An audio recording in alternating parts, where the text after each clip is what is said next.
All right, guys, welcome in. Today is Friday, September 17th, 2021. We're here with week three with the preview for week three in college football. Last week was really good. I thought the games last weekend were good. Now, I think that this week's games will be a little bit better for me, actually. Um, Last week we had Oregon, Ohio State. We had Iowa, Iowa State. Man, this week we got Bama, Florida.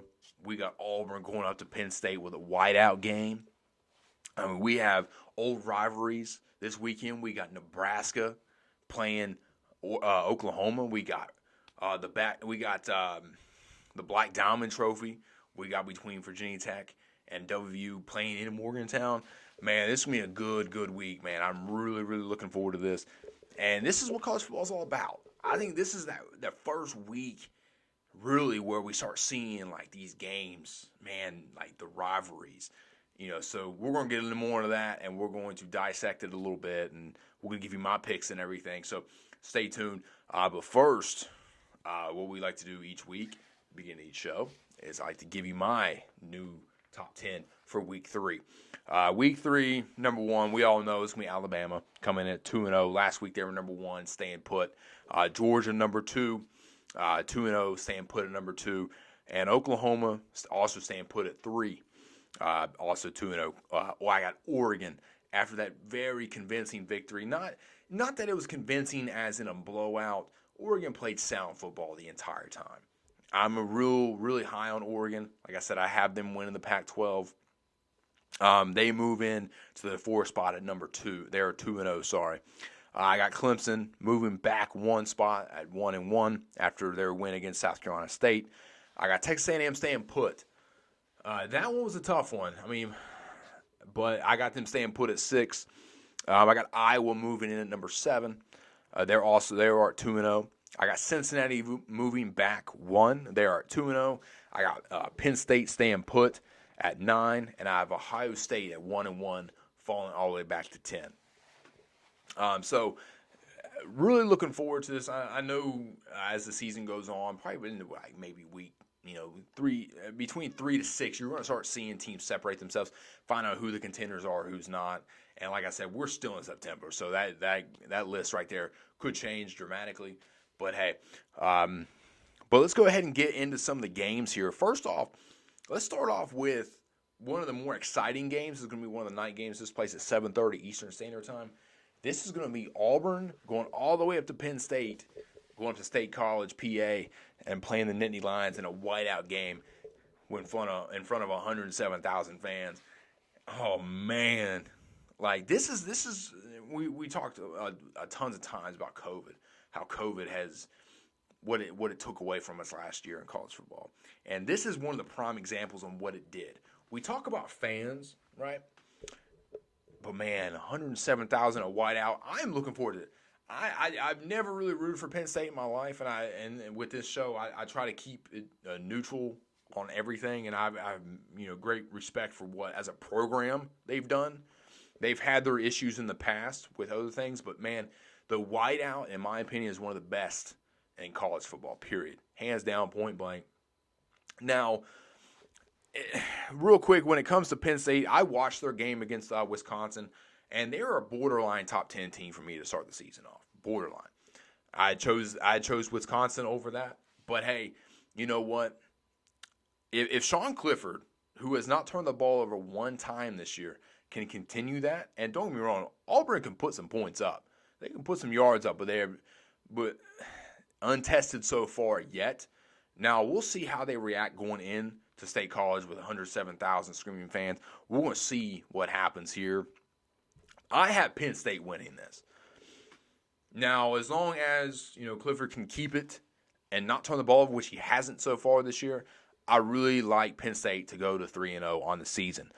But don't get me wrong, this could be one of the best games of the weekend, and I'm really looking forward to this. If Bo Nix can, let's see. Don't count the Tigers out yet, man. This is almost kind of a toss-up for me. But given the facts that Penn State's at home and everything juiced up, I like Penn State in this game. Now moving on, this one here we talked about earlier in when we first started here. what college football expansion-wise, conference expansion has taken away from the sport of college football? Man, you got 2 games this weekend. First one we're going to talk about here is Virginia Tech. The 15th ranked Virginia Tech Hokies go into Morgantown to play WVU.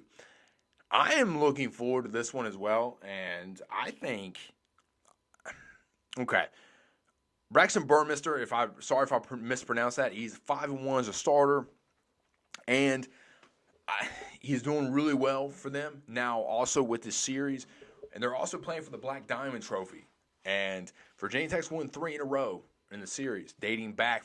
West Virginia's last win was in 2003 in Morgantown. That was back when they had Rasheed Marshall, Chris Henry, all those guys. Rich Rodriguez was there. So the last times they played was 04, 05, and 2018. So they really haven't played that much. But Virginia Tech's got 3. They've won 3 in a row in the series. Now, people's like, man, they're playing in Morgantown though. No. I got Virginia Tech in this. Let me say, I'm not sold completely on West Virginia just yet. The quarterback situation, Letty Brown has not got going just yet. Average only 3.3 yards a carry right now, and he's the catalyst that makes that offense go. If Letty Brown can somehow get going for West Virginia, they're going to have the crowd behind him. It's going to be sold out, okay? And I understand both teams are pumped for this game. And this is what college football is all about, rivalries. Both teams are going to be pumped. If Letty Brown can have a really good game and West Virginia could not turn the ball over, that's going to be the key. Okay? I think Virginia Tech's, I think they're like a 3. No, West Virginia's actually a favorite right now, as of right now, to win this game from what I was able to see. So we'll see on what happens there. We're going to talk more probably about this later. But, man, we'll see. And Virginia Tech looking to get in the top 10, I think, for the first time since 2011. So with this win, they would possibly maybe get in the top 10 with it. But, man, if West Virginia can limit the turnovers and Letty Brown can get going on the ground, West Virginia could possibly win this game. But I have Virginia Tech winning this one. Now, let's move on to the other rivalry game that's being played this week between Nebraska and Oklahoma. This is the first time they played since 2010. This is the first time since, Nebraska left the Big 12 to go to the Big 10. Now, a good little tidbit here. Between 1970 and 2000, Nebraska and Oklahoma accounted for a total of 9 national championship games, 9 national championship wins, 5 for Nebraska, 4 for Oklahoma. Pretty good stat there, and it was really – I'm looking forward. I'm glad that they're playing this game again. I didn't look any further if they're playing, after this year or not. But, man, if I like Oklahoma big in this game. I really do. Now, Nebraska's been playing a lot better lately. They've been running the ball, and that's what their identity is. So if they can somehow, keep Oklahoma off the field, but no, man, I got Oklahoma. I got them in this. I think Oklahoma rolls. But it's good that they're playing, though, but I have Oklahoma winning pretty handily in this game. Now, let's go to Cincinnati, the number 8 ranked Cincinnati versus Indiana. Now, I am really high on Cincinnati. So anyone that's talked to me through this whole season, I am super high on Cincinnati. I'm high on Desmond Ridder. I am high on Cincinnati. I think they have a shot at making the playoffs. I really, really do. And they have the schedule this year to back it up. They have the backbone. They have the meat on the schedule. They got Notre Dame not long after this. Okay? If they can beat, Indiana, which I think they will, this is going to be a close game. This is going to be a really, really close game. Don't count Indiana out of this game, but I like Cincinnati in a close one. So we're going to be keeping an eye on that game as well. And like I said, they have Notre Dame here soon, so that's going to be a really big game that we're definitely going to be looking into. But, I got Cincinnati in a close one in this one.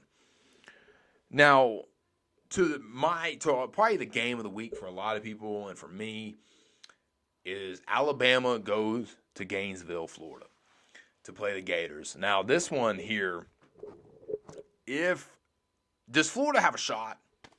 Ask anyone, does Florida really have a logistical shot to win this. Let me just throw this stat out here. Okay, Florida has not beaten Alabama since 2008, since the 2008 SEC championship game when they had Tim Tebow, Aaron Hernandez, and they went on to win the national championship against Oklahoma that year. Okay, Alabama, a little stat here as well, has not lost to an SEC East team since October 9th of 2010, and that was against Steve Spurrier in South Carolina. All right, and I even went back farther. I was like, is that the only losses that Alabama's had? And come to find out, they lost. The only other loss on that to the SEC East team was Georgia in 2007. So they lost to Georgia in 2007. They lost to Florida, which is a really good Florida team, in 2008. And they lost to, of course, South Carolina in 2010. All three of those teams were really good teams. So, but ever since then, I think it's what are we at? It's 31 straight.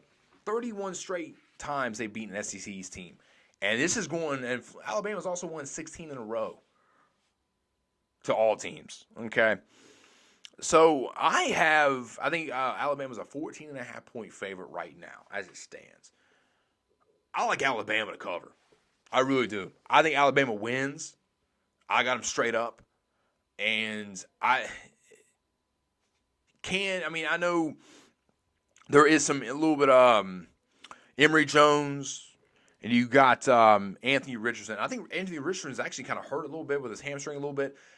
Now, that's one thing that's been Alabama's Achilles heel, really, since Saban's been there. With dual threat quarterbacks have been the most successful versus Alabama.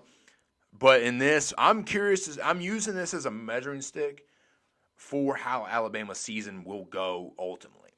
I mean, this is oh man, this is gonna be a good one, I think. So, I have Alabama winning this game. I think maybe Florida can keep it close early, but we'll see. You're going to have to keep it close early to even have a shot at this. But I have Alabama winning this. But we're going to see the measuring stick. If Alabama can cover this, if they come in there and just destroy, Florida, then we might. Alabama's probably going to repeat, in my opinion. I have them winning it anyway. But we'll base it off that and everything. So, but anyways, that's all I got for this segment now. Now, what we're going to do is we're going to bring Curtis King back in. We're going to talk more into W Virginia Tech, and also he's going to give us his locks for some NFL gambling picks and everything like that. So you might definitely want to stay tuned for that.